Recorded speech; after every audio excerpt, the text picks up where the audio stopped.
Qu'est-ce qui vous a incité à créer un centre de langue au sein de l'Université de Versailles-Saint-Quentin-en-Yvelines?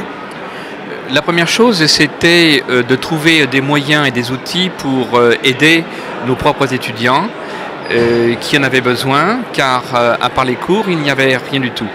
Donc j'ai commencé par créer un laboratoire multimédia, ça a été la première chose, pour nos propres étudiants, pour qu'ils se perfectionnent dans la langue qu'ils apprenaient déjà en faculté, dans leurs cours, ou bien pour s'initier à une nouvelle langue.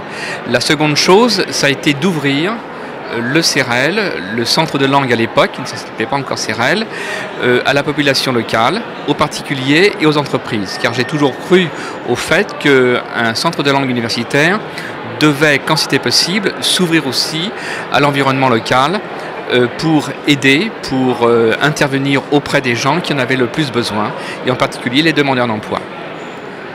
Merci. À l'heure de votre départ de la tête du centre de langue, quel bilan vous faites?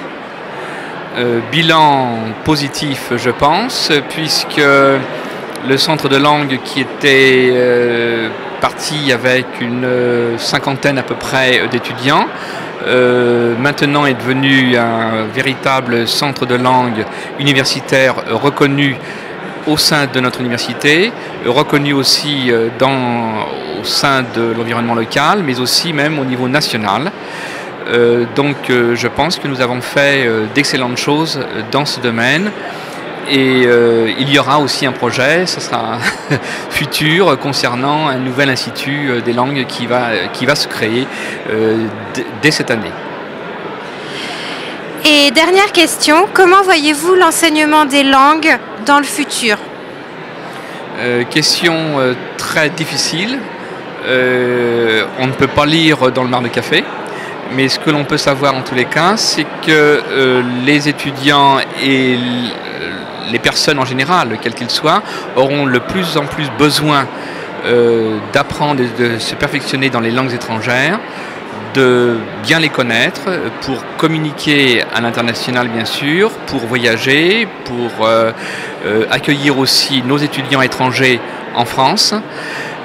Alors avec plusieurs types d'outils, je pense fermement qu'à part le laboratoire multimédia, c'est-à-dire des logiciels spécifiques, il faut toujours le contact humain.